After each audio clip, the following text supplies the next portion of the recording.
Hallelujah.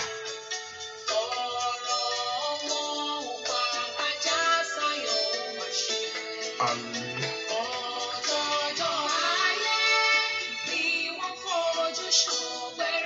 Hallelujah.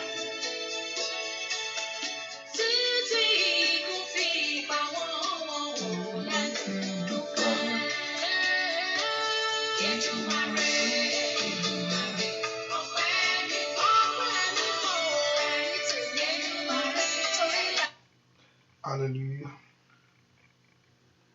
Hallelujah. Jẹ́ gbàdúrà. Ọlọ́run tó padà pátágbára lọ́gà fún àkókò tó fún ẹ yìí. Àgbẹ̀ fún orí ọ̀fẹ́ ńlá ìdarí gbà níwájú ìwọ Ọlọ́run. Orí ọ̀fẹ́ tó pọ̀ jọjọ. Èyí tó fi gbà wá, èyí tó fi kó wa yọ ní gbogbo. Ẹnu Ísírẹ́lì lórúkọ Jésù ló gbọpẹ́. Àgbọ̀gá fún àánú ńlá ìwọ Jésù yìí. Àgbọ̀ fún orí ọ̀fẹ́ rẹ̀ tó lágbára lọ́pọ̀lọpọ̀. Ó fún ohun tó ń ṣe, ohun tó ti pinnu tó àtúnṣe ní àárọ̀ yìí. Ẹnu Ísírẹ́lì lórúkọ Jésù ló gbọpẹ́. Ìwọ kábíyèsí, ọba tó fi ìmọ́lẹ̀ bora, ọba tó lágbára lórí ohun gbogbo. Ẹnu Ísírẹ́lì lórúkọ Jésù gbọpẹ́ wa. Olúwa gbà yín, Olúwa gbọpẹ́, Olúwa gbà yín. Agbọ̀gá fún iṣẹ́ rẹ bàbá, àbẹ̀wò ohun tó ti parí pàwátá, bẹ́ẹ̀ fún ohun tí ìwọ Ọlọ́run yóò ṣe. Àdúpẹ́nu ayé ẹnì kankan. Jésù gbọpẹ́, Jésù ló gbà yín.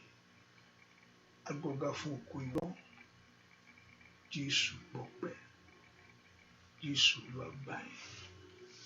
Wọ́n tó lágbá lọ́wọ́, wọ́n tó fa àwọn tí ẹ ṣe, wọ́n tó lágbá lórí gbogbo. Jésù Olúwa gbọpẹ́, Olúwa gbà yín. Gbogbo ẹ̀ṣẹ̀ wa lónìí Olúwa dáríjì o. Gbogbo ẹ̀ṣẹ̀ wa gbogbo Olúwa dáríjì. Ọba fẹ́ rí ọ lọ́wọ́lọ́wọ́. Ohun tí ò ní járe ọ Olúwa dáríjì. Ohun tí ò ní jẹ́ kó farahàn Olúwa dáríjì. Ohun tí ò ní jẹ́ ká gbóhùn rẹ ní àárọ̀ yìí Olúwa dáríjì. Ohun tí ò ní jẹ́ kó mú orí wá lọ́wọ́ Olúwa dáríjì. Yàrí ọ̀nà agbára ńlá, yàrí ọ̀nà ògo, Olúwa járe ọ̀nà ẹwà rẹ, bàbá járe ọ̀nà òbùkún rẹ. Ṣe ìyanu ńlá láàárọ̀ yìí, ṣe ìyanu ńlá láàárọ̀ yìí. Pa ogun gbígbé gbogbo ogun mẹ́, lànà ìyanu, lànà àbájáde, lànà àṣeyọrí. Ṣàṣepé iṣẹ́ rẹ bàbá, ẹ má ṣàṣeyọrí iṣẹ́ rẹ. Olúwa ṣàṣepé iṣẹ́ rẹ lónìí. Olúwa ṣàṣìṣe ìtàn iṣẹ́ àṣeparí iṣẹ́ rẹ nínú ayé ẹnì kankan, nínú ilé ẹnì kankan. Jẹ́ kí ògo rẹ kó di mímọ̀. A ó sì yìn ọ́ bàbá, a ó gbé ọ ga láì lórúkọ Jésù Kristi Olúwa wa, àmín. Ọlọ́run fẹ́ kó dúpẹ́ lọ́wọ́ Ọlọ́run yìí, fẹ́ kó fi ọpẹ́ fún Ọlọ́run torí pé àánú rẹ̀ dó láéláé. Ọba tí àánú rẹ̀ dó láéláé lórí ayé rẹ̀ gbogbo. Ọba tí àánú rẹ̀ dó láéláé nínú ayé àwọn ọmọ rẹ̀.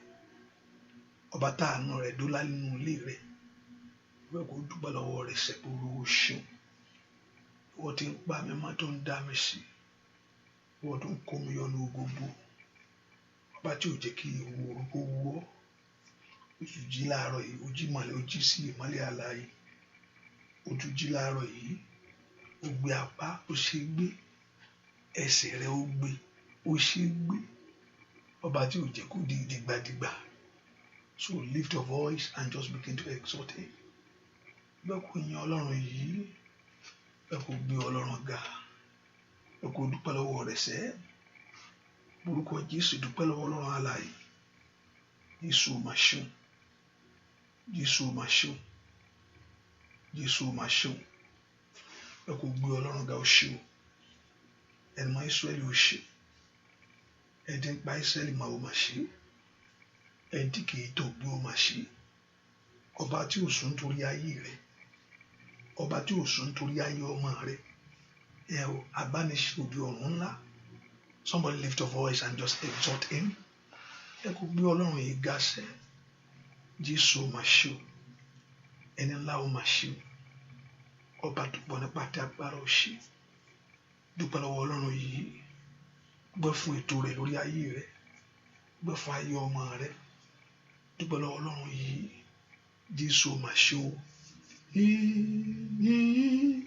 Ní Olúwa o. Oyin Ọlọ́run àgbáyé o. Ẹ gbéga.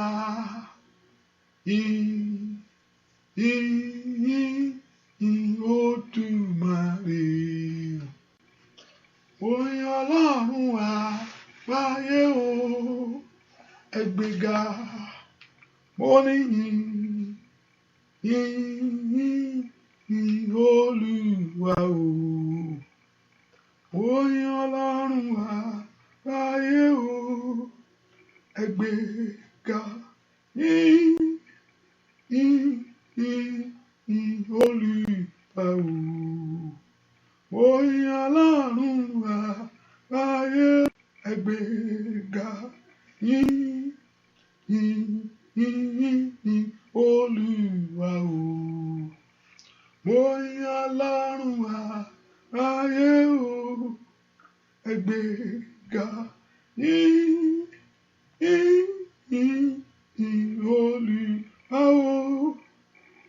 Oyin Ọlọ́run àgbáyé o. Ẹ gbéga.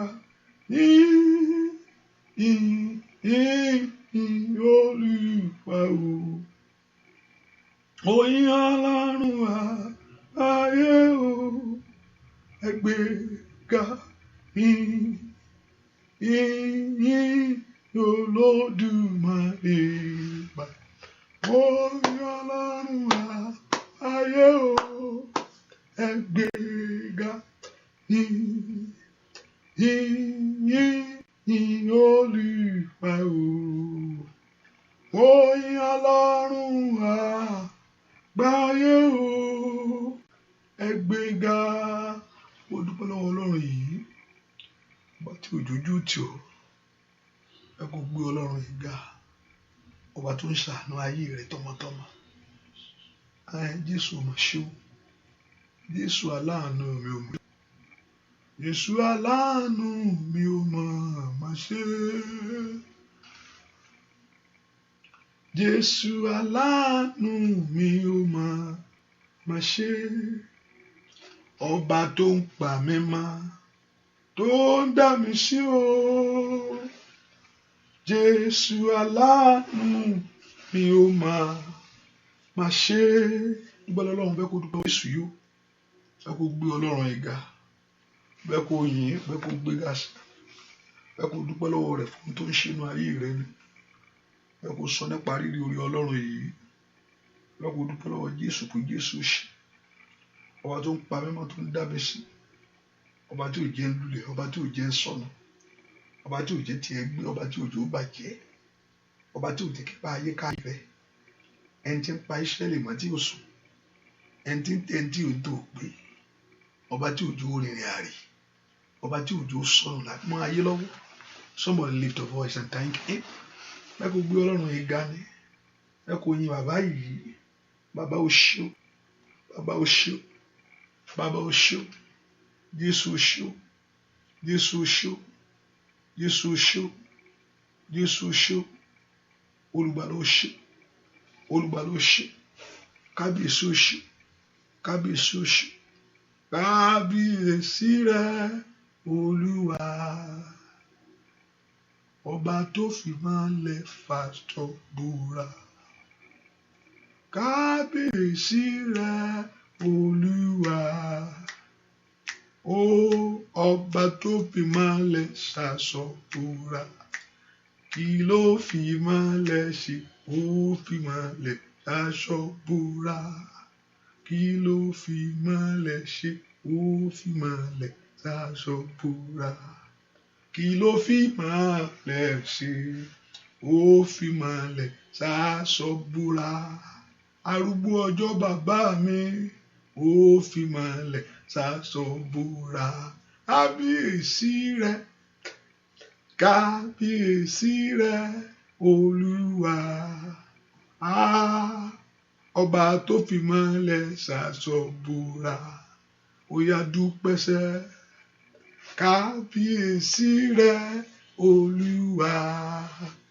Bàbá, ọba tó fi mọ́lẹ̀ ṣaṣọ bora, kí ló fi mọ́lẹ̀ ṣe? Ó fi mọ́lẹ̀ ṣaṣọ bora. Arúgbó ọjọ́ bàbá, ó fi mọ́lẹ̀ ṣaṣọ bora. Ó fi mọ́lẹ̀ ṣe ó fi mọ́lẹ̀ ṣaṣọ bora. Kábíyèsí bàbá, ó fi mọ́lẹ̀ ṣaṣọ bora. Ẹ porúkọ Jésù bí tó wà. Ọlọ́run gbogbo àṣídé mi gbogbo, Olúwa dáríjì mi lónìí. Bẹ́ẹ̀ kó sọ fún Ọlọ́run alààyè, all my sin, Father forgive me, O God. Bẹ́ẹ̀ kó béèrè lọ́wọ́ ìdáríjì lọ́wọ́ Ọlọ́run. Ó ní ìdáríjì ń bẹ lọ́wọ́ rẹ̀. Ó ní kí a lè máa bẹ̀rù Jésù yìí, ká lè bẹ̀rù rẹ̀. Ọlọ́run, mo ṣẹ̀ sí ọ, mo sì ṣẹ̀ sí ọ̀rọ̀ rẹ̀. Ask the Lord to forgive every sin. Olúwa dáríjì mi, wọnú ọkàn mi wá. Ọkàn mi fẹ́ kó fi ṣe ibùgbé. Bẹ́ẹ̀ kó wọnú ọkàn mi yìí. Bẹ́ẹ̀ kó dáwọ́lé ọkàn mi yìí. I want you to ask the Lord Jehovah God to touch your heart. Ọlọ́run bá ọkàn mi pàdé ní àárọ̀ yìí. Olúwa bá ọkàn mi pàdé. Wọnú ọkàn mi wá. Wá ṣe ìjọba nínú ọkàn mi. Wá ṣe ìjọba nínú ayé mi. Orúkọ Jésù dáadáa. Ask the Lord to come and stay, to come and take over, to be in charge. Orúkọ Jésù dáadáa. Ẹni máa Ísírẹ́lì máa bọ̀ wá. Jésù wá jọba nínú ayé mi.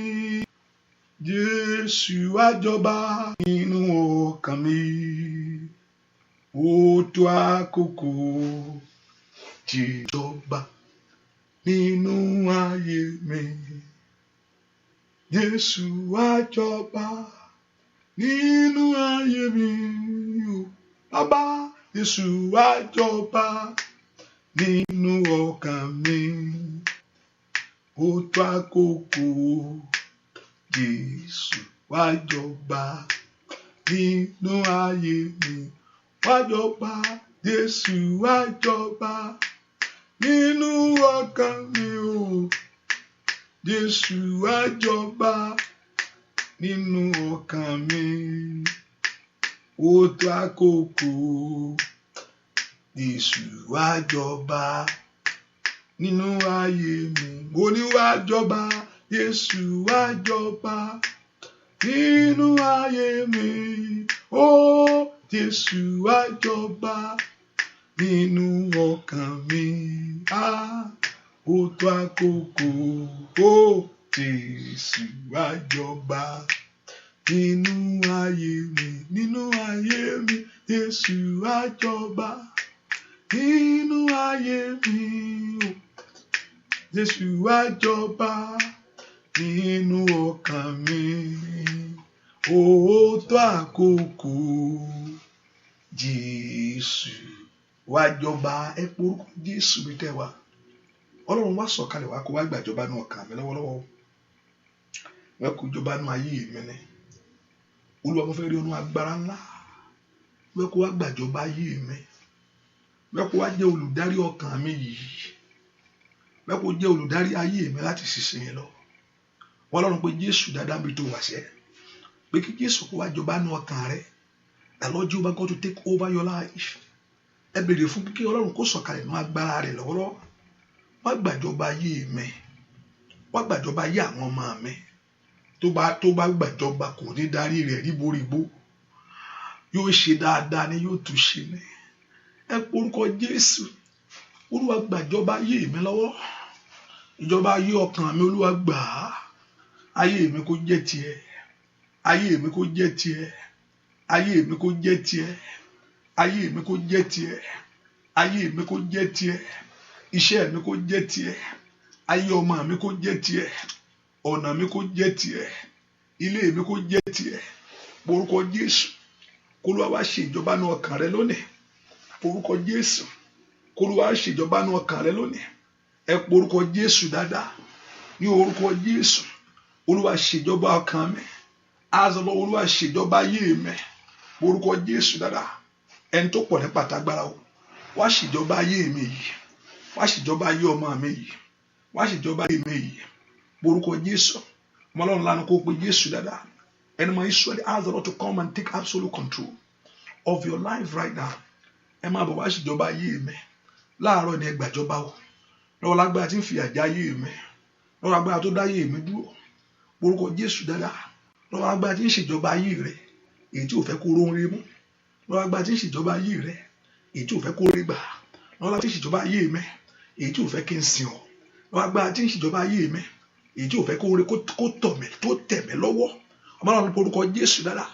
ìjọba ayé mi dọwọ́ rẹ ní orúkọ Jésù makata labakusa kata bokopa limprendo koprose ketelebo mayakatili bokompranda kata orúkọ Jésù dáadáa ìjọba ayé mi dọwọ́ rẹ orúkọ Jésù Olúwa gbàjọba Olúwa gbàjọba Olúwa gbàjọba Olúwa gbàjọba Olúwa gbàjọba Olúwa gbàjọba orúkọ Jésù níbo ló wà sẹ́ àní gbàdúrà Olúwa gbàjọba ayé mi gbọ́ àdúrà lórúkọ Jésù Kristi Olúwa wa àní orúkọ Jésù Ọlọ́run gbàjọba ayé mi Olúwa gbàjọba ayé mi lọ́wọ́ agbára tí ń darí rẹ̀ wọ́n agbára tí ò fẹ́ kó orí orí mú láyé o ó dá kí Ọlọ́run kó gbàjọba ayé rẹ̀ wọ́n agbára tí ò fẹ́ kó orí gbàṣẹ Olúwa gbàjọba ayé mi lónìí mo fẹ́ bọ́ lọ́wọ́ ìyà ayé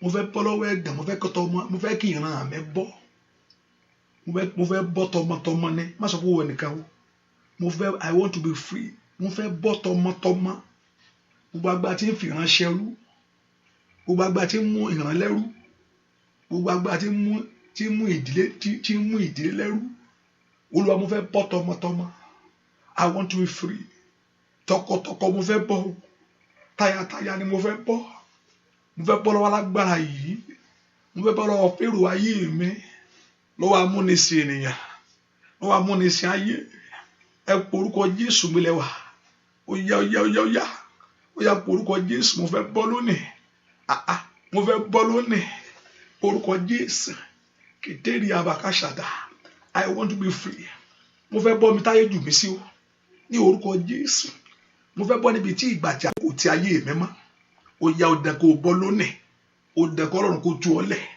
ó dẹ̀ kó ayé rẹ kó mọ òmìnira ní orúkọ Jésù ayé rẹ ò gbúdọ̀ mọ yàgò ó yá bolúwa ó dẹ̀ kó wọn náà rí wọn rere mú orúkọ Jésù dáadáa kàtàlì àbọ̀kún para ṣe kẹtìlẹ́bọ̀ gbọ́ àdúrà lórúkọ Jésù Kristi Olúwa wa ó yá make sure you be a blessing share it share it as much as you want share it ẹ bẹ̀ sí tẹ káàkiri ẹ tẹ sọ́ta ẹ gangan ó bá gbé yóò fi ọlẹ̀ tẹ sọ́ta ẹ tẹ sẹ́rẹ̀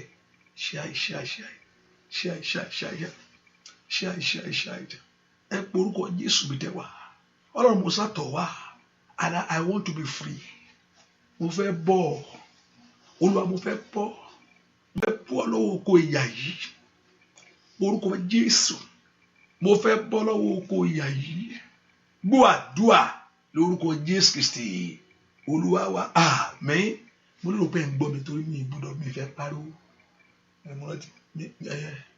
mi fẹ́ pariwo torí ọ̀pọ̀lọpọ̀ ló wà níbí bàtà wa Nàìjíríà òyìn máa ń sùn tẹ́lẹ̀ mi àmà sùn àgbà ẹ̀ ń pariwo disturb wa náà àpá ẹlẹ́mìíṣù ni wọ́n fẹ́ ṣe Ọlọ́run bí àwọn aládùúgbò wa tí wọ́n fẹ́ ká lọ lé Ọlọ́run ẹni lẹ́nu fẹ́ sùn ní náà ẹni lẹ́nu fẹ́ sùn ní àwọn àti conclude ẹgbẹ́ lẹ́mìíṣù ni àwọn ará lè ní Olúwa gbógun tì yín Olúwa èèyàn ń pariwo ní ẹ̀fẹ́ kẹ́lẹ́ lẹ́ni sùn àgbà ẹ̀mọ́ràn ti ìpàdé kan ẹni á dìde sórí pípìtì àwọn ará àdúgbò yìí tó fẹ́ kí iṣẹ́ Ọlọ́run lọ iṣẹ́ Ọlọ́run fẹ́ lọ ẹni lẹ́ni fẹ́ sùn ó ti ru pọ́npọ́n láàárọ̀ kó dalẹ́ kó sùn lọ àgbà kó sùn láriwo rà so bọ̀rọ̀ àmú wẹ́rẹ́wẹ́rẹ́ ni ìwọ náà ra máa jù orí hallelujah. So tẹ́ ẹ bá gbọ́ mi náà mo rò pé ń gbọ́ mi àbí tẹ́ ẹ bá ń gbọ́ mi okay wọ́n ní okay yes you can hear me okay that's good okay I think so ẹ kára máa mú bẹ́ẹ̀ ẹ pé orúkọ Jésù sẹ́ Olúwa mo fẹ́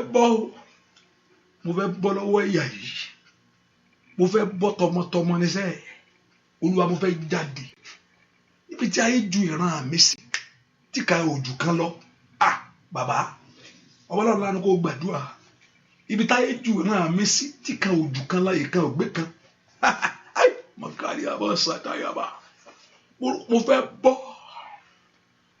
bọ́ lónìí ló wá gbà tí ń fa ayé ẹni ṣẹrú ẹ porúkọ Jésù lọ́wọ́ agbára fìyà jáyé ẹni gbogbo agbára tó ní kí n wà bí mo ṣe wà yìí o gbogbo ipá tó ní ká ayé mi dúró báyìí ẹ porúkọ Jésù dáadáa lóru èní mo fẹ́ bọ́ láàárọ̀ kùtù àyè mo fẹ́ jáde mo fẹ́ bọ́ lọ́wọ́ ìyà ìran mo fẹ́ bọ́ lọ́wọ́ ìyà ìran ẹ porúkọ Jésù mo fẹ́ kọ́ ọmọ mi bọ́ mo fẹ́ kọ́ ọkọ mi gbàtú sílẹ̀ mo fẹ́ kí aya mi bọ́ lọ́wọ́ agbára tí ń fi àjẹran ní orúkọ Jésù lọ́wọ́ ogun ẹ̀jẹ̀ tí ń dààmú ayé mi lọ́wọ́ ogun èpè tí ń jà mí ó yá mo lọ wà lọ́wọ́ ẹ̀mí kẹ́mi tí di ayé mi mọ́wọ́ ọwọ́ alágbára tí ò fẹ́ kó rí tiẹ̀ mú ẹ porúkọ Jésù ìkàtàlẹ̀ àbàkóṣàtà lọ́wọ́ alágbára tí ò fẹ́ kí ìṣẹ̀lẹ̀ ayọ̀ ṣẹlẹ̀ fún mi alágbára tí ò fẹ́ gbà fún ọ pé ìṣẹ̀lẹ̀ ayọ̀ kò jìnnà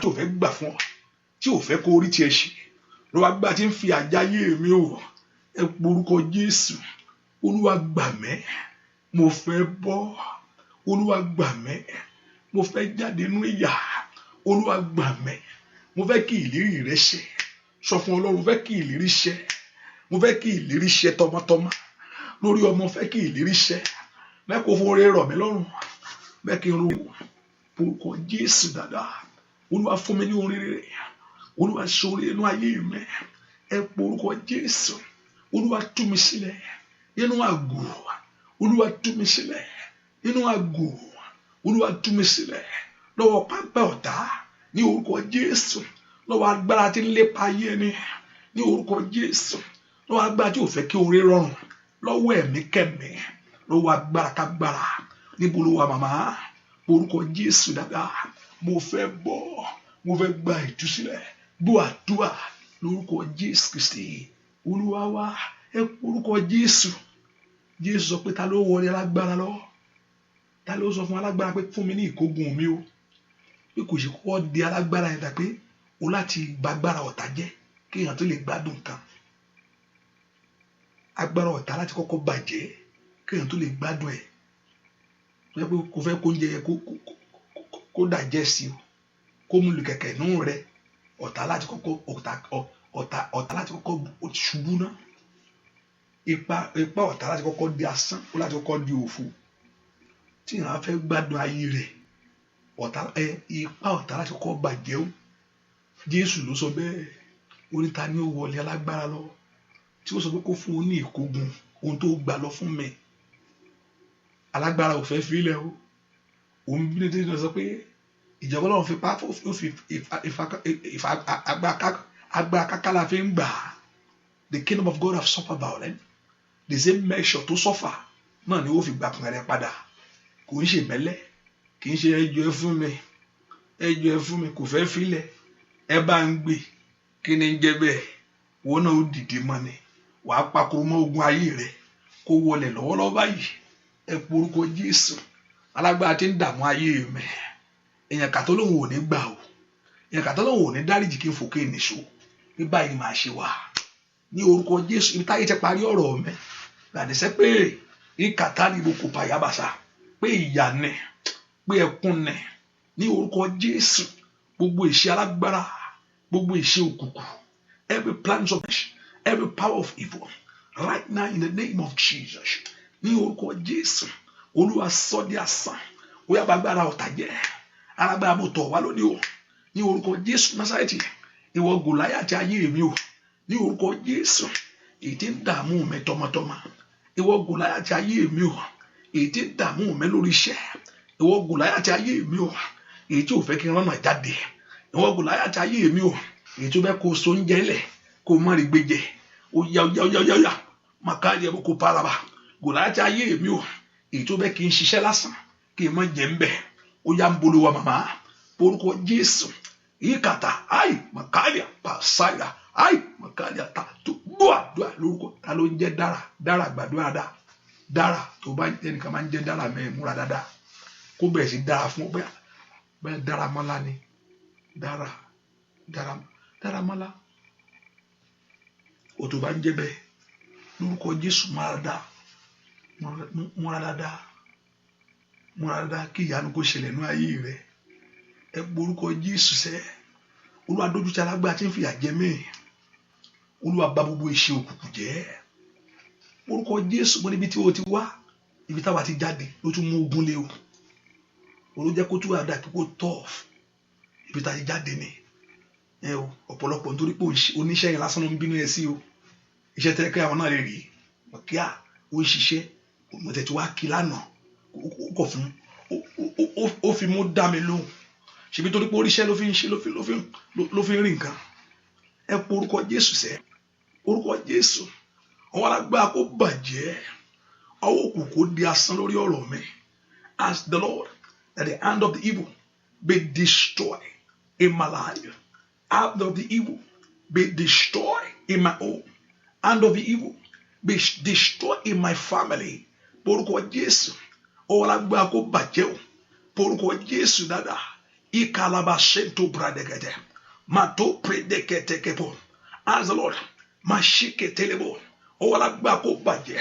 The hand of the evil be destroyed. Olúwa bàjẹ́. Olúwa bàjẹ́. Olúwa bàjẹ́. Olúwa bàjẹ́.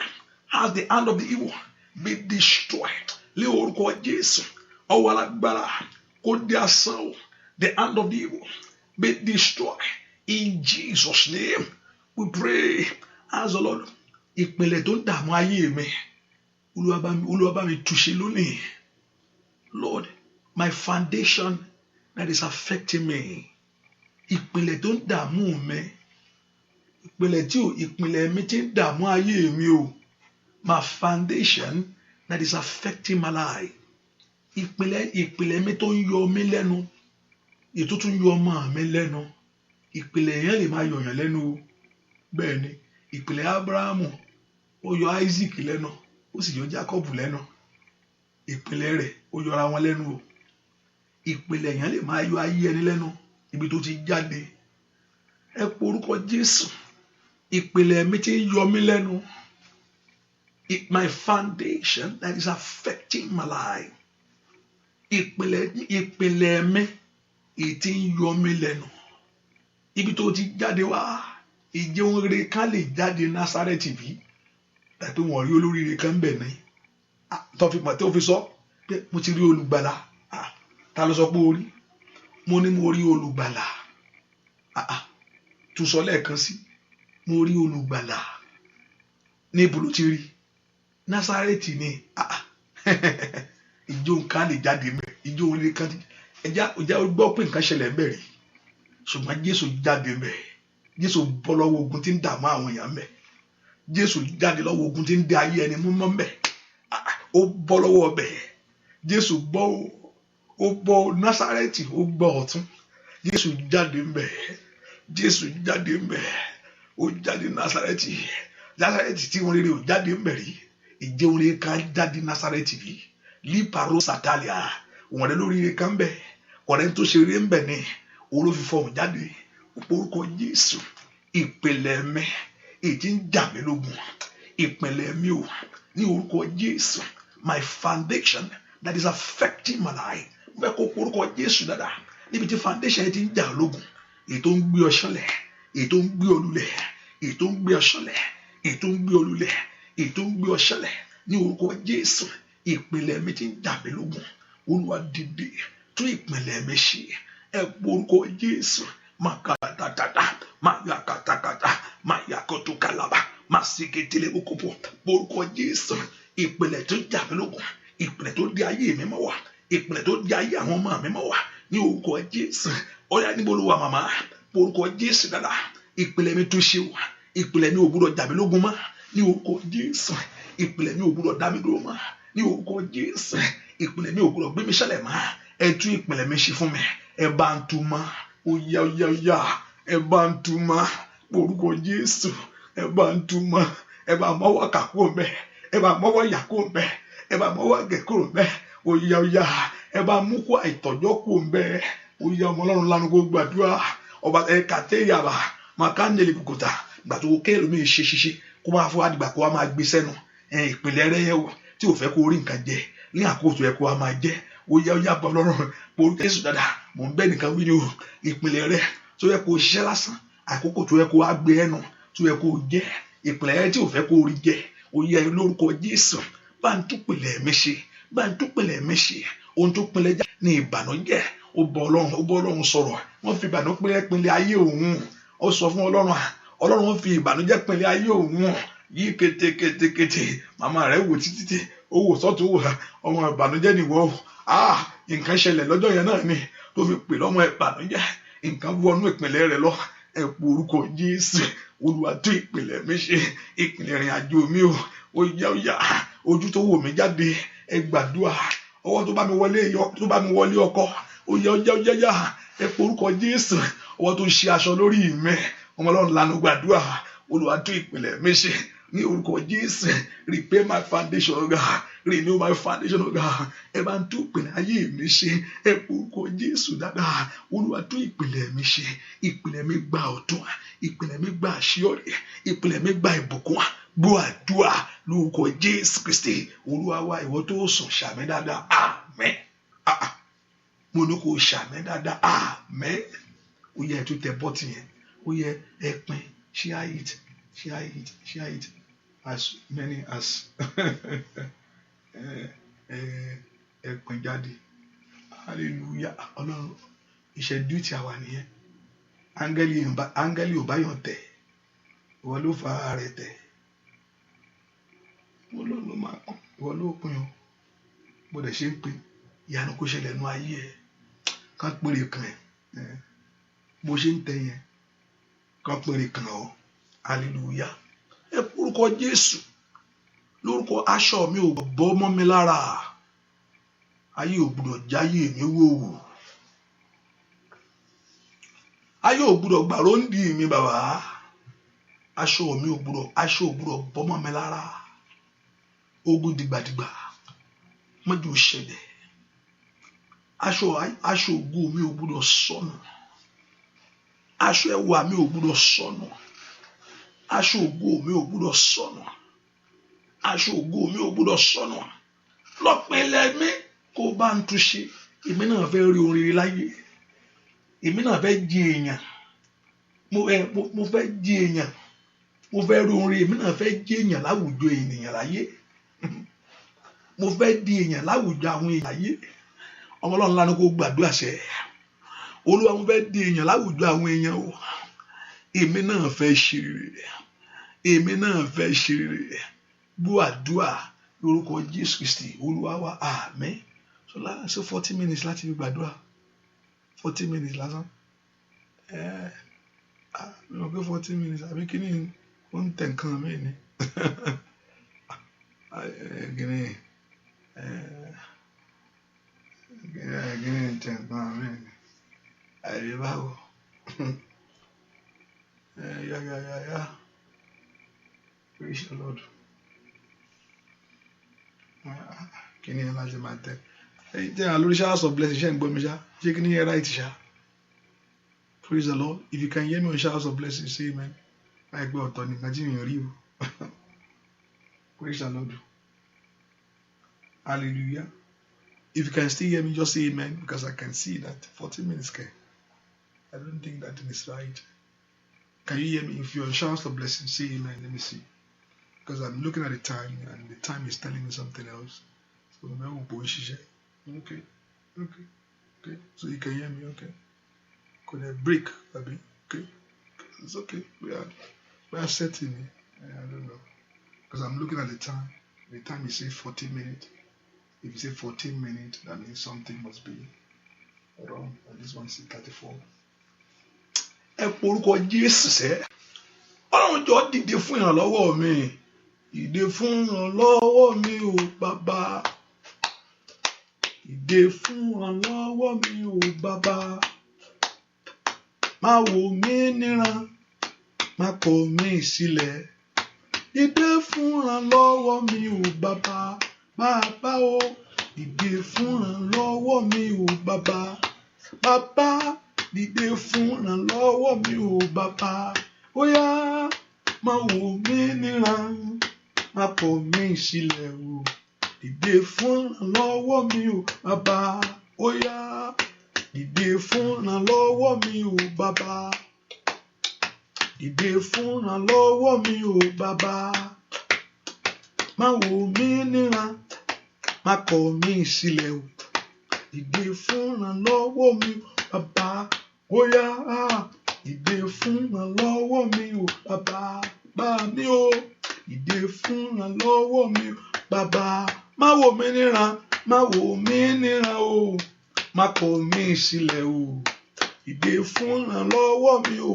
bàbá, bàbá o, má wò mí níran, má kọ̀ mí sílẹ̀ o, dìde fún ìrànlọ́wọ́, ó yá gbàdúrà sẹ́, má wò mí níran, má kọ̀ mí sílẹ̀, dìde fún ìrànlọ́wọ́ mi o bàbá, ó yá má wò mí níran, má kọ̀ mí sílẹ̀, dìde fún ìrànlọ́wọ́ mi bàbá, bàbá mi, má wò mí níran, má kọ̀ mí sílẹ̀, dìde fún ìrànlọ́wọ́ mi o bàbá. Níbo lọ́lọ́run wà? Kókó mi tó wà ibẹ̀ náà ló wà. Ọ̀pápá ṣé wọ́n rí mi? Ọlọ́run kúkú wà ńbẹ̀, ó ń wò. Àwọn sì lọ ṣọ́ọ̀ṣì wọ́n ń gbàdúrà o. Níbo lọ́lọ́run wà? Mi tó wà náà ló wà. Ó porúkọ Jésù. Olúwa má wo ayé mi ràn kí ìyà já ayé mi o. Má jẹ́ látara mi kí orúkọ rẹ di sọ̀rọ̀ òdì sí i. Ìṣèbò ń lọ ṣọ́ọ̀ṣì náà. Àdúrà yẹn ò ṣe wá ràn lọ́wọ́. Ìṣèbò ń gbàdúrà láti jọ ẹ̀. Kí ló wá ṣẹlẹ̀? Kí làdúrà rẹ̀ wá dà fún? Kí ló mọ jáde fún? Má jẹ́ láti ọ̀rọ̀ mi kí orúkọ rẹ kó di sọ̀rọ̀ òdì sí. Ẹ jẹ́ kí orúkọ yín kó di gbígbéga. Let your name be praised in my life. Ẹ jẹ́ kí ayé wo ayé mi kó bá mi yìn ọ́. Ẹ jẹ́ kí ayé wo ayé mi àwọn ọmọ mi kó bá mi gbé ọ̀gá. Ẹ wo ntọ́lọ́run sọ ayé àwọn ọmọ rẹ̀ dà. Ẹ wo ntọ́lọ́run sọ dà. Ẹ porúkọ Jésù. Ó yá má wò mí ràn kí ìyà jẹ mí. Má wò mí ràn kójú tì mí. Má wò mí ràn kí n dẹni yẹ̀yẹ́. Má wò mí ràn kí n dẹni ẹ̀gànláyé. Ẹ porúkọ Jésù ní tẹwà. Lóru èní bàbá. Mokoli abakasandaria. Mayede boko pranda kaparwa. Òwúrọ̀ wa àwọn èèyàn yìí ràn. Ìyà òwúrọ̀ jáyé àwọn èèyàn yìí. Ẹ bá ń bọ́ aṣọ òṣì kúrò. Ẹ bá ń bọ́ aṣọ ẹ̀gàn kúrò. Ẹ lọ sí ìpìlẹ̀ ayé ẹnìkankan wà. Gbogbo aṣọ gbogbo ìyà tí ń bẹ́ẹ̀ bá ń ṣàtúnṣe rẹ̀. Ẹ lọ sí ìpìlẹ̀ ẹnìkankan wà. Ẹ bá ń tú orí wọn ṣe. Ẹ lọ sí ìpìlẹ̀ àwọn ẹnìkankan ní orúkọ Jésù. Ẹ bá ń tú ọ̀nà wọn ṣe. Ẹ lọ sí ìpìlẹ̀ àwọn ẹnìkankan. Go into their foundation and begin to repair. Ohun tó wọlé wá èyí tó ń ṣe tirẹ̀ bàbá. Ẹ bá ń forú ilé jáde. Ohun tó wọlé wá èyí tó ń ṣe tìwọ Ọlọ́run. Ẹ bá ń fàárọ̀ ilé jáde nínú ayé àwọn èèyàn yóò. Gbogbo agbára tó bẹ́ kí irigi rẹ̀ dànù. Kí ewé rẹ̀ jábọ́lẹ̀. Ẹnìkan mọ̀ ń bá wí o ní orúkọ Jésù. Gbogbo ohun òdì ní orúkọ Jésù. Gbọ́ àdúrà lórúkọ Jésù Kristi. Olúwa wá. Ẹ pe orúkọ Jésù. Ọlọ́run gbé èpè wí lórí ayé mi. Èpè. Negative words. Mo rò pé ṣe negative word ló fi tèpè. Incantation. I don't know. Bó bá ṣe lè understand what I'm talking about. Ilé ìwà fẹ́ni kò jù bẹ́ẹ̀. Hallelujah. Olúwa ṣe egun èpè nínú ayé mi. Anyone that have cursed your life. Okay, that I think curse is also can fit in. Ègún nìyẹn, ègún. èpè. Ẹ orúkọ Jésù, Olúwa ṣẹ́gun èpè lórí ayé mi. Ẹni tó gbé ayé ẹni ṣépè, gbogbo èèyàn tó gbé mi ṣépè, Olúwa yí èpè yẹn kúrò lórí mi. Gbogbo èèyàn tó gbé ayé mi ṣépè, Olúwa yí èpè yẹn kúrò lórí ẹni ṣàtúnṣe mi lónìí. Ask God to remove every negative voice over your life. Ohun táyé sọ pé kó rí fún ọ, èyí tó lòdì, Olúwa mú kúrò. Ohun táyé sọ pé kó rí fún mi, èyí tó jìnnà sí ògo, Olúwa mú kúrò. Ohun táyé sọ pé kó rí fún mi, tó ní kó rí fún àwọn ọmọ mi tó lòdì. Ẹni tó ń ṣépè fún ayé ẹ láàárọ̀, ẹni tí ò jẹun tí ó ń ṣépè fún ọ, ẹni tí ò jẹun tí ń ṣépè, ẹni tí ń jí láàárọ̀ tí ń ṣépè fún ayé ẹ, ẹni tó lóun ṣẹ̀wọ̀n tó ń ṣépè fún ọ, ẹni tó lóun ó jẹ yà, ẹni tó ń fi èpè ránṣẹ́, ẹni tó ń fi èpè jà ológun. Ẹ gbàdúrà, Olúwa bẹ́ èpè wí, Olúwa bẹ́ èpè wí. Ogun èpè ṣẹ́, ogun èpè ṣẹ́ nínú ayé mi, ogun èpè ṣẹ́ nínú ayé àwọn ọmọ mi, ogun èpè ṣẹ́. Gbogbo agbára tó gbéṣẹ́ mi ṣépè ní orúkọ Jésù. Gbogbo agbára tó gbé ìrìn àjò mi ṣépè ní orúkọ Jésù. Lánàá kó gbàdúrà, ogun èpè ṣẹ́. Gbogbo èèyàn tó ń fọ̀rọ̀ òdì lọ lójú àlá rẹ, ẹni tí ń sọ̀rọ̀ àṣẹ sí ọ lójú àlá rẹ, ẹni tí ń ṣépè fún ọ lójú àlá. Ẹnìkan gbàdúrà, ogun èpè iṣẹ́, ẹni tó ń ṣépè fún ọ lójú àlá ní orúkọ Jésù. Àràpá àlákọ́lò ńlá o, mò ń bẹ wíwọ àlákọ́lò ńlá o, àlálásánkọ́lò ńlá o, àlálásánkọ́lò ńlá o ní orúkọ Jésù. Mo lé agadagada, mandele ketekete, mandolo bakaya, masindele bukoto, masindele bukoba, mandinkele bukoba. Dua lórúkọ Jésù Kristi. Olúwa ẹnìkan mò ń bẹ àlálásánkọ́lò ńlá o, àlálásánkọ́lò ńlá o. It is not ordinary dream. Àlálásánkọ́lò ńlá o, àlálásánkọ́lò ńlá o. O jẹ fùfú yóò, bẹ́ẹ̀ ni àlálásánkọ́lò ńlá o. Àlálásánkọ́lò ńlá is not ordinary dream. Gbogbo ẹni tó ń gbé ọ ṣépè, ẹni tó ń sọ̀rọ̀ òdì sí ẹ lójú àlá, ẹnikẹ́ni tí ń sọ̀rọ̀ sí ọ lójú àlá tó lòdì, ohun yẹn kó dákẹ́ lónìí. Àmín. Ṣàmì dáadáa ní orúkọ Jésù. Ohun yẹn kó dákẹ́ ndì àkàtàyàgàdà sótó plẹ̀gẹ̀dẹ̀. Ohun yẹn kó dákẹ́, gbogbo ọ̀rọ̀ ẹ̀ka ènìyàn lórí ayé rẹ lónìí kó wọlé. Àmín.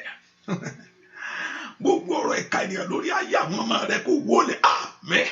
Èpè ó máa ń rìn rádá, ó máa ń jà gan. Àṣẹ ọ̀rọ̀ ni, àṣẹ ọ̀rọ̀ ni. Òun Jésù pé power of life, like ordinary ẹlòmíì tó tẹ̀sí gbẹ̀tugbẹ̀tu kún, not ordinary. Àṣẹ wà lẹ́nu gbogbo wa, naturally àṣẹ ó wà lẹ́nu èèyàn, àṣẹ ó wà ńbẹ̀. Life ni ọ̀rọ̀ tí èèyàn sọ, iyì life ni. More or less àwọn méjì wá lọ fi nǹkan mìíràn tọ̀ ló dákókó máa pe rárẹ. Naturally kéèyàn àti ẹ̀sọ́rọ̀ àdúrà tí èèyàn bá kàn ti ń sọ̀rọ̀ kan lákọ̀ọ́rí pé ohun tó ń sọ ó rí bẹ́ẹ̀. Talkless kéèyàn tó bá tó lọ wọ́n tún ṣá nǹkan mọ́, wọ́n tún upgrade yẹ, upgrade wọ́n tún upgrade rẹ̀, wọ́n tún fi nǹkan mìíràn kún, wọ́n tún fi àtọ́lá kún, wọ́n fi àbùlá kún láti bẹ́ná sí dáadáa kó lè ràn. Mo gbàdúrà fún ọ, ogun èpè lórí rẹ kó ṣẹ o. Àmín. Ogun èpè lórí rẹ kó ṣẹ. Àmín.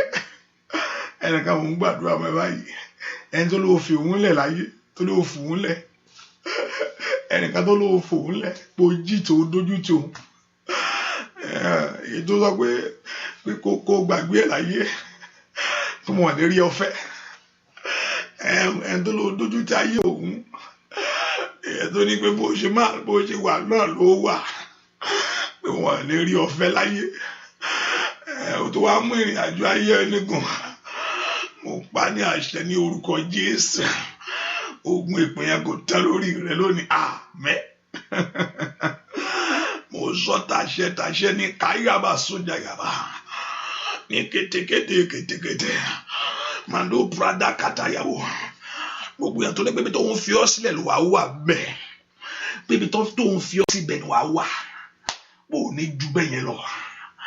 Bíbi tó ń fi ọ́ sí ni wà wà ò ní ju bẹ́ẹ̀ lọ. Ní orúkọ Jésù. Ogun ìpinnu ayé rẹ kó ṣẹ lónìí. Àmín. Ṣàbẹ̀rẹ̀. Mo sọnù agbára Ọlọ́run. Ní kétékété. Níbi tí ara ti ní ọ. Lórúkọ Jésù ìtura kó dé bá mi. Mo ń gbóhùn yẹn. Mo ń gbọ́. Ara ni mí o. Mo ń gbóhùn yẹn. Mo ń gbọ́. Ẹnìyẹn ó ń sọ ara ni mí o. Níbi tí ara ti ní ọ láyé. Ní orúkọ Jésù. Olúwa kó fi ìtura fún àmín. Andayaba. Endiyakatayada. Andayibukuparastaria. Lórúkọ Jésù ti Násárẹ́tì. Níbi tí ara ti ní ayé rẹ lónìí. Ní orúkọ Jésù, ibi tí ayé ti ń kóná mọ́. Níbi tí ayé ti ń fi ìnira jẹ ayé rẹ lónìí. Mo sọnù agbára Ọlọ́run. Lọ́wọ́ ìnira ayé lórúkọ Jésù gba ìtúsílẹ̀. Àmín. Ní orúkọ Jésù gba ìtúsílẹ̀. Àmín. Ẹni tó ń fi nǹkan bọ́ ọ sọ̀rọ̀.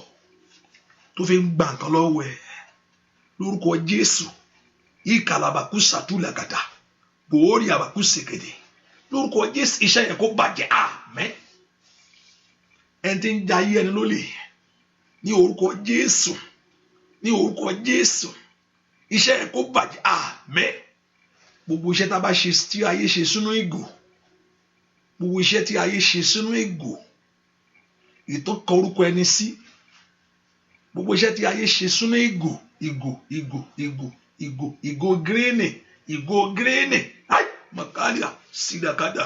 Bóórí àkúsèké plẹ́dẹ́kẹ̀tẹ̀. Bòkòpóńdò kò prẹ́ndẹ́kẹ̀tẹ̀. Gbogbo iṣẹ́ tí ayé ṣe sínú ìgò.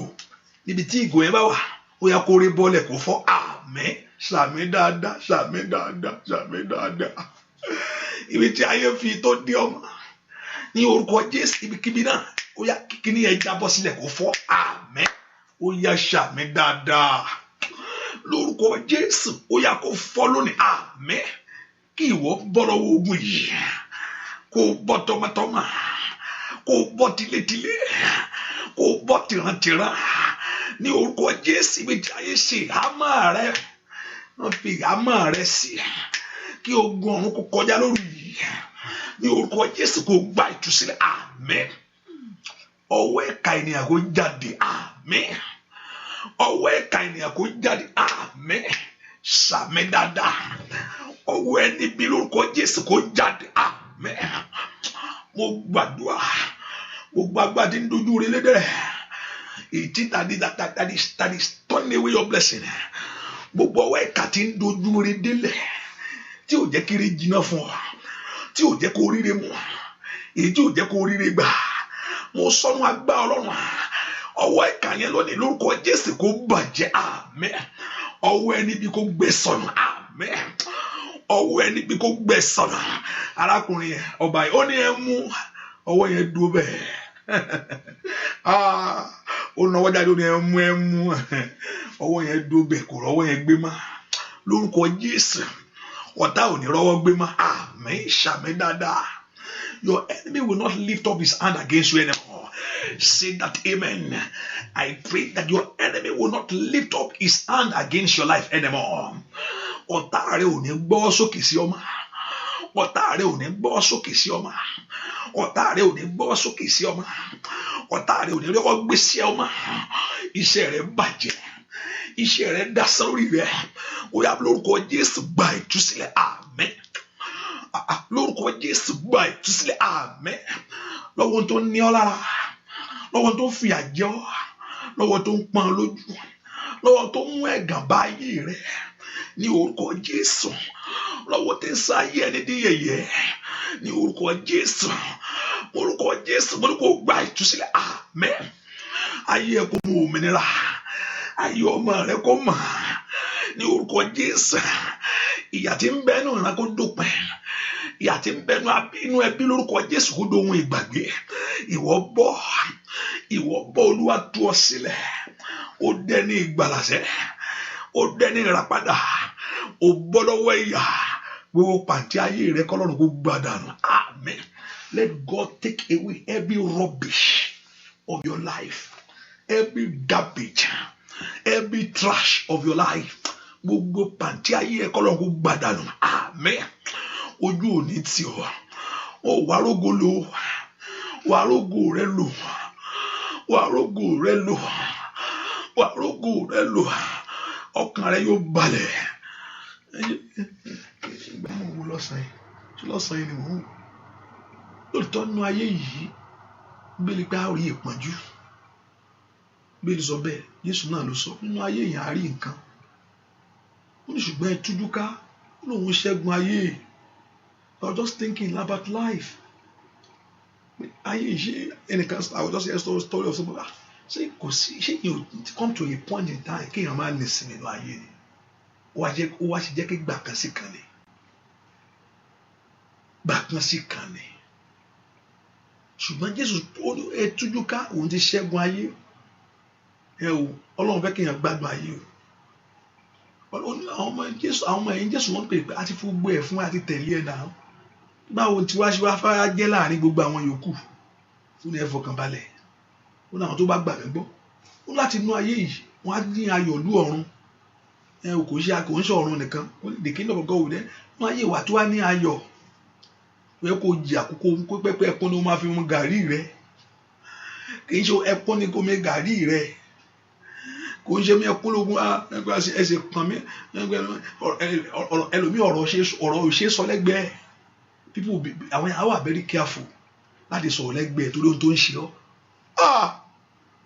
Àwọn yẹn á máa bá very careful pé kò wọ́n fẹ́ sọ̀rọ̀, ṣùgbọ́n tí bá lọ sọ̀rọ̀ wọ́n máa sọ̀rọ̀ tó ń sọ torí wọ́n mọ ipò tó wà pé tó wọ́n bá lọ sọ̀rọ̀ kan bẹ̀ yóò tún dá nǹkan lẹ̀. Àwọn kan wọ́n ń ṣe kíní kan ní church ìgbà kan, wọ́n ní torí pé òun single ni wọ́n fi wọn ka wọ́n mọ́ kíní, òun single ló fà ká lóun máa rí láàrin gbogbo ọba ilé ìṣe ọ̀rọ̀ sì bá lórúkọ Jésù ẹ̀gàn rẹ lónìí. Ai makari paori saida, ai makari paori saida. Ọba tí ń ṣe ẹ̀gàn ayé ẹni dògo, ọba gbọ̀n ìyanu ìkàtẹ́kà, ọba tí ń pààrọ̀ ìtàn ayé ẹni, èyí tí ń sọ ìtàn ayé ẹni di rere, ọba tí ń fọwọ́ ẹni sókè, ọba tí ń bá ayé ẹni gbẹ́rù, ọba tí ń ṣe ayé ẹni rere. Lórúkọ Jésù ó yá kó dá sọ̀rọ̀ ẹ̀. Àmín. Sàmì dáadáa. Lórúkọ Jésù kó dá sọ̀rọ̀ ẹ̀. Ò ní bọ́ kòtò, ò ní rí bọ́, ò ní bọ́ kòtò, ò ní jìyà, ò ní dẹni ẹ̀gà, ò ní dẹni lẹ́lẹ̀, ojú ò ní tì ọ́. Ní orúkọ Jésù kó lùwà kó yà yín lẹ́nu. Ó yẹ rí ìyanu, ẹ gbàdúsílẹ̀ wa, ẹ rí ìyanu. Experience God's power, experience God's glory. It shall be well with you. Move from glory to glory, from glory to glory, from glory to glory. Shall be your portion. The Lord will favor you. The Lord will do great things for you. Àkókò rẹ tó tó. Ẹnìkan mo sọnù agbára, àkókò ire rẹ tó tó. Ó yá kó di mímọ̀ fún ọ. Amen. Your time of miracle has come. Let it manifest to you. Àkókò ògo rẹ kó tó tó, lórúkọ Jésù kó di mímọ̀ fún ọ. Àmín. Àkókò ìyanu rẹ tó tó, lórúkọ Jésù kó di mímọ̀ fún ọ. Àmín. Ò ní bá yẹn kú. Àmín. Ò ní bá yẹn wà bẹ́ẹ̀. Àmín. Ọ̀run rẹ kó ṣí sílẹ̀ fún rẹ. Àmín. Lórúkọ ipa yóò ní ká ọ. Ẹni tí ń wádìí rẹ kiri, ní orúkọ Jésù kan bá Jésù pàdé. Àmín. Ẹni tí ń lépa rẹ kan bá Jésù pàdé. Àmín. Ó bẹ́tà tí ọ̀tá yẹn bá Jésù pàdé, á jẹ́ olú ẹlẹ́. Sọ́ọ̀lù ọ̀tá ọmọ ẹ̀yìn Jésù ni, bàtí Jésù gbà pàdé, òun náà ló wá di ọ̀rẹ́ wọn. Ó wá di ẹ̀ńtà àwọn náà sọ̀bọ̀ gbogbo yẹn fẹ́ Sọ́ọ̀lù kẹ̀ ó tó ẹjọ́ ẹ má mú wá o. Bàtí Ọlọ́run bá pàdé, ó wá di ọ̀rẹ́ gbogbo wọn. ẹ o ẹ orúkọ Jésù Ọlọ́run bá ọ̀tá mi pàdé lónìí ẹni tọ́lọ́ máa fi nǹkan mí bẹ̀wò tí ò fẹ́ gbọ́ tó ti sọ pé jáwọ́ lórí ọmọ yìí tó ọmọ yìí lẹ̀ tó lóun ò ní túlẹ̀ Ọlọ́run gan sọ pé kó tu ẹ lẹ̀ ó lóun ò ní gbà tó lóun ò ní gbà òun ó fi àjẹ ìwọ àti ìyá rẹ kọ́lọ́run fi nǹkan bẹ̀ wọ́n wò kí ilẹ̀ kó gbòdì mọ́ wọn ilẹ̀ kó bẹ̀ wọ́n wò kí ilẹ̀ kó gbòdì mọ́ wọn ẹni tó lóun ò ní gbà yẹn o pé àfi tóun bá kú tó bẹ́ pé gbogbo ohun tó sọ nìyẹn kí Ọlọ́run yàǹda fún bẹ́ẹ̀ kíákíá ṣàmì dáadáa àmẹ́ ẹni tó pé àfi tóun bá kú lórílẹ̀ alààyè ló wà tó lè rí rí rẹ kí ló ń dúró ṣe kí ló ń dúró mú ẹnikẹ́ni tó nípa àfi tóun bá lọ àfi tó bá jẹ́ ìyìn òun nìkan ló kù ó dàn kó jẹ́ ìyìn rẹ̀ náà torí kò fi ti Ọlọ́run ṣe torí kò gbà fún Ọlọ́run láti yàǹda oore fún ọ ní orúkọ Jésù kí Ọlọ́run kó bẹ̀ wò bẹ́ẹ̀ àmín ẹnìkan wà á gbọ́rọ̀ á gbọ́ láìpẹ́ ẹ̀rù á bẹ̀ ẹ́ makari asaira wà lè kórè àkàṣà mo ti rí kòtò yìí lọ́lọ́run gbẹ́ yìí o àtàdà tèkétèkétèkétè bàkúta kálí ẹ̀ bàkú ṣàlẹ̀ àbàkàtà bẹ̀rù sèkètèkétèkétè ẹ̀ bòrò pàkúndà kàtàkàtà ẹnikẹ́ni tó ní pé àbí tó ń bá kú kó tó lè ṣe rere mo ní kí ló ń dúró ṣe ó yá kọ́lọ́run kó bẹ̀ wò àmín ẹnìkan kòtò eré o wàá gbọ́ láìpẹ́ yìí wàá gbọ́ o báyìí mọ̀kárí orí ṣáìdá ẹnikẹ́ni tó bá lè jẹ́ o àfi tó bá béèrè àánú fún nìkan ló kù pé Ọlọ́run yọ̀ǹda mọ̀ ṣe ọ̀pọ̀lọpọ̀ ẹlòmíì ọ̀tá tó ń ṣe ọ́ Ọlọ́run pé má jẹ́ tọ́rọ̀ bá dáhùn bá ṣe ń gbàdúrà nǹkan rẹ o tọ́rọ̀ bá dáhùn bá ṣe ń sọ yẹn gangan bó ṣe ń sọ gangan ẹlòmíràn gangan ti dé tápá Ọlọ́run mi mọ̀ pé ẹni báyìí ni o bàbá tó bá ṣe báyìí fún mi náà bẹ́ẹ̀ ni torí ọ̀pọ̀lọpọ̀ ó mọ̀ lọ́pẹ́ Olúwa bá ń pa wọ́n dànù Olúwa bá ń fọ́gi mọ́ ọ̀tá mi kú ẹ̀yà wèrè dànù wọ́n là pé ẹni tó ń sọ kó ya wèrè ẹni tó fẹ́ kí ẹbí rẹ̀ rè dáìpọ́ lọ́n ṣe ń dáhùn bẹ́ẹ̀ tó ń dáhùn fún wa bẹ́ẹ̀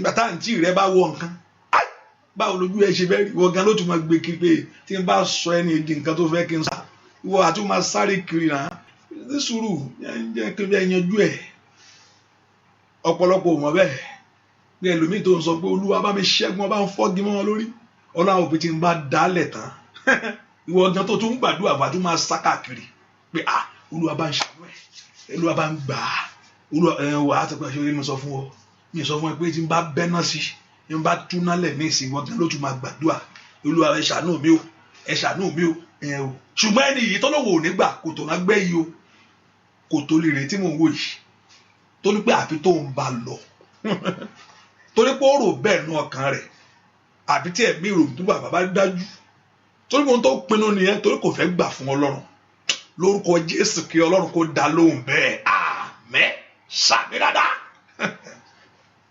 ẹ má jẹ́ ń fọjọ́ sí o ẹ má jẹ́ ń fi ọjọ́ sí ẹ má jẹ́ ń fi ọjọ́ sí ẹ má jẹ́ ń fi ọjọ́ sí ẹ má jẹ́ ń fi ọjọ́ sí ẹ má jẹ́ ń fi ọjọ́ sí máì pàórí sáírà lè kárí bọ́ kó ń lẹ́kẹ̀tẹ̀ ó má kú kápárí àdáyà lè ṣèkéde bó kó pààrọ̀ sá lè ń pèrè kó pìlẹ̀ lẹ́kẹ̀tẹ̀ ìwọ sọ ìwọ lè fẹ́ nu ara rẹ sọ ẹ má jẹ́ ń fọjọ́ sí mọ́ọ̀lì káórí pàórí ṣùgbọ́n èmi ń bèrè fún kíákíá rẹ ìtúsílẹ̀ rẹ kankan ní orúkọ Jésù k'Olúwa kó tú wọlé àmín kó jáyé rẹ gbà kó dá padà fún ọ àmín kó dá ògo rẹ padà kó dá padà fún ọ kó lọ ṣe rẹ kó ráàánú gbà bẹ́ẹ̀ ni ó sì rí láì lórúkọ Jésù Kristi Olúwa wa àmín ṣàmì dáadáa àmín mo fẹ́ kó béèrè nǹkan tó fẹ́ lọ́wọ́ Ọlọ́run ojúmọ́ ti mọ́ o sọ fún Ọlọ́run Olúwa jọ̀ọ́ ojúmọ́ rẹ kó mọ́ bá mi tọmọtọmọ nínú 2020 ẹ jẹ́ rí tèmi mú bẹ́ẹ̀ sọ fún Ọlọ́run ohun tó ń fẹ́ gangan sọ fún Ọlọ́run láàárọ̀ ohun tó jí fún láti bá Ọlọ́run sọ̀rọ̀ ohun tó jí láàárọ̀ láti sọ fún Ọlọ́run pé Ọlọ́run ohun tí mo fẹ́ kó ṣe fún mi rèé òun náà ló ní ẹni tí ń béèrè ní máa rí gbà o ó ní ẹni tí ń kanlẹ̀kùn là máa ń ṣí fún sọ fún Ọlọ́run ohun tó fẹ́ kí Ọlọ́run ṣe fún ọ. O lè sọ fún Ọlọ́run pé tó bá lè ṣe lákòókò báyà dáa. O lè bá sọ pé Ọlọ́run tó bá fún mi iṣẹ́ yẹn, if you give me that job, inú mi á dọkàn mi á balẹ̀ má lè sìn ọ́. Ọ̀bànújẹ́ dèwọ̀ mi o bàbá.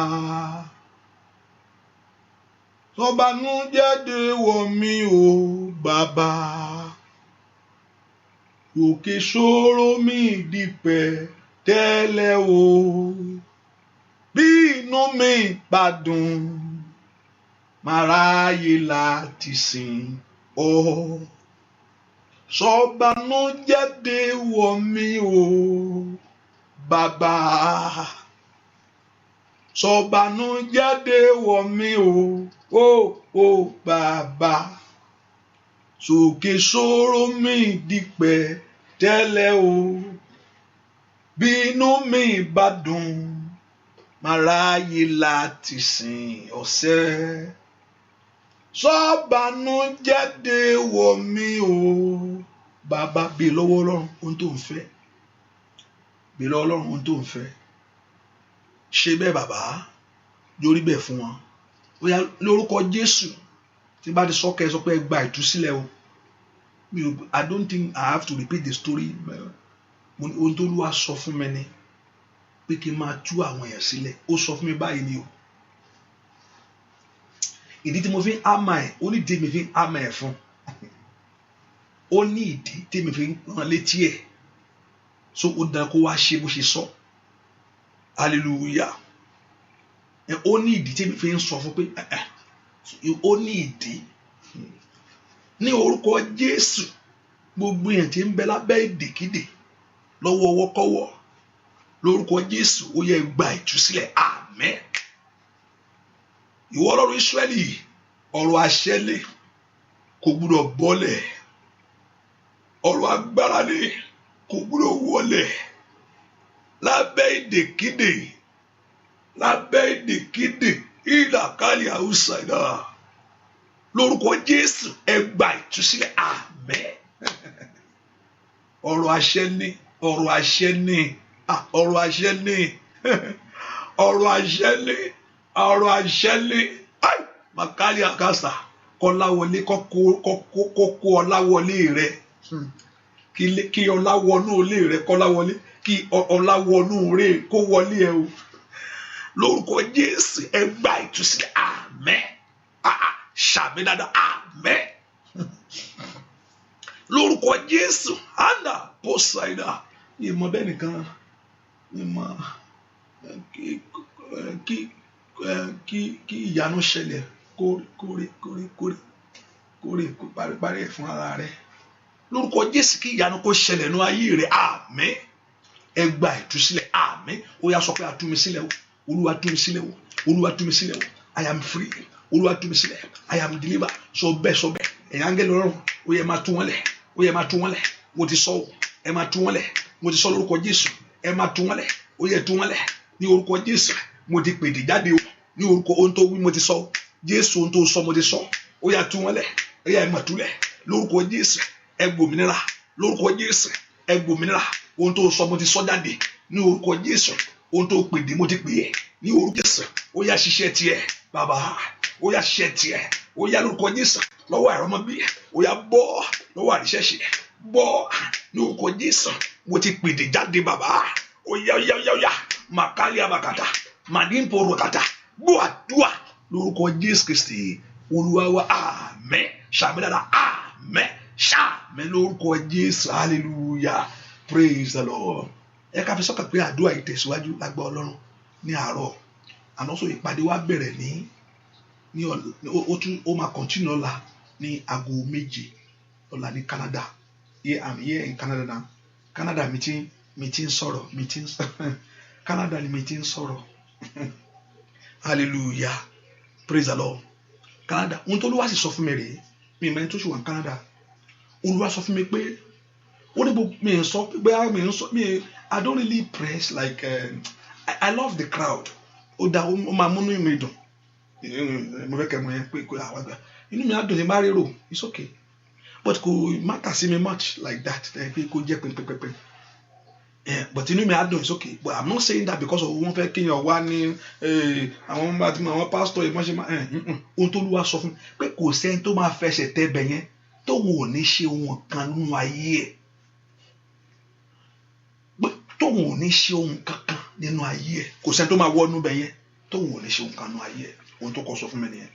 Ìgbà mi tí n bá sọ̀rọ̀ ńgbà mi tí n bá kọ̀ pé mo sọ̀rọ̀ èmi gangan mo ti di sometimes and now I begin to see tó bá wá pé látọ̀dọ̀ Ọlọ́run ìgbà mi many days ńgbà mi ọ̀rọ̀ mi tí n bá sọ ń bì tẹ́ ẹ̀ mọ̀ ńgbà mi ẹlòmíì akọ̀dédé pè mí pé èmi ni èmi gan apá èmi gan torí mi kàn ìgbà mi àdà pé bótò ni mò ń sọ èmi gan mi kàn ṣáà ń sọ hallelujah èmi gan mo kàn máa ń sọ̀rọ̀ pé ṣé bí mo ń mọ nǹkan mi gan mi mọ kankan ṣùgbọ́n tó máa yà mí lẹ́nu gbà mí tẹ́ ẹ̀ máa pé èmi ni èmi lẹ́ ẹlòmíì ó lè jẹ́ days akọ̀ pé ìjọ yẹn ń sọ̀rọ̀ báyìí ìyẹn gan ló wá mú mi bẹ̀rù Ọlọ́run lọ́pọ̀lọpọ̀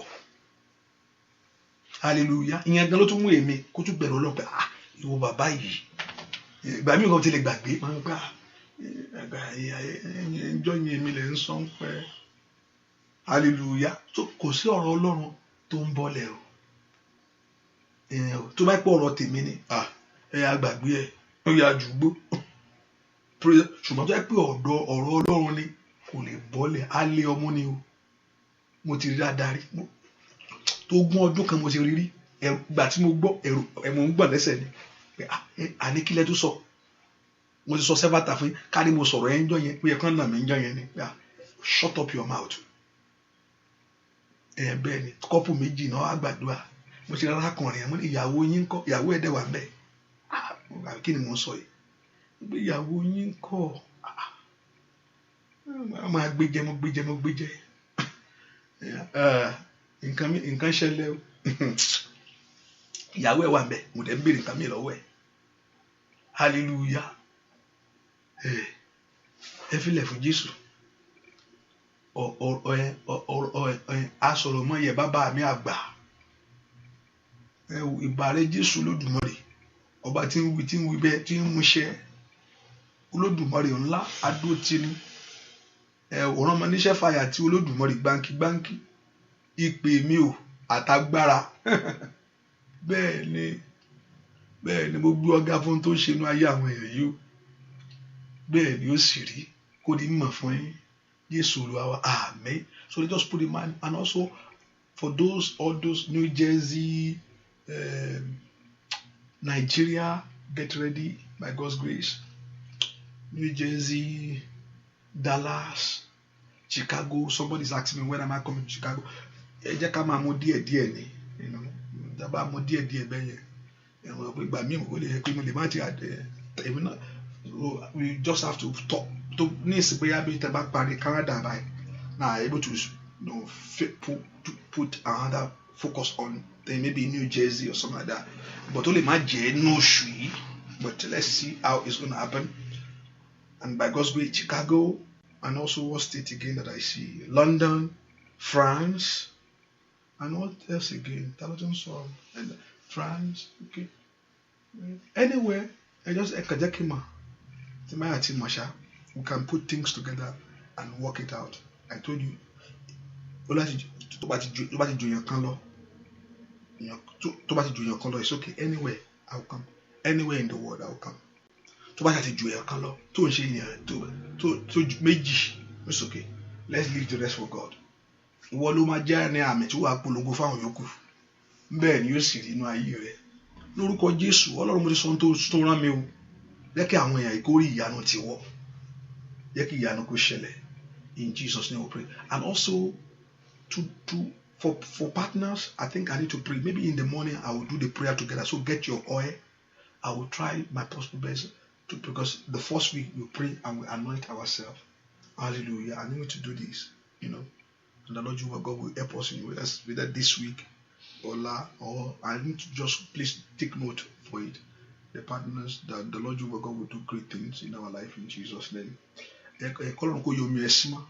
And what don't to bump on Canada to one party Canada until fair Jacodiame for more than your prayer point, whatever thing that you want God to touch for you. In Jesus' name we pray. Amen. All your faith, Jesus Lord.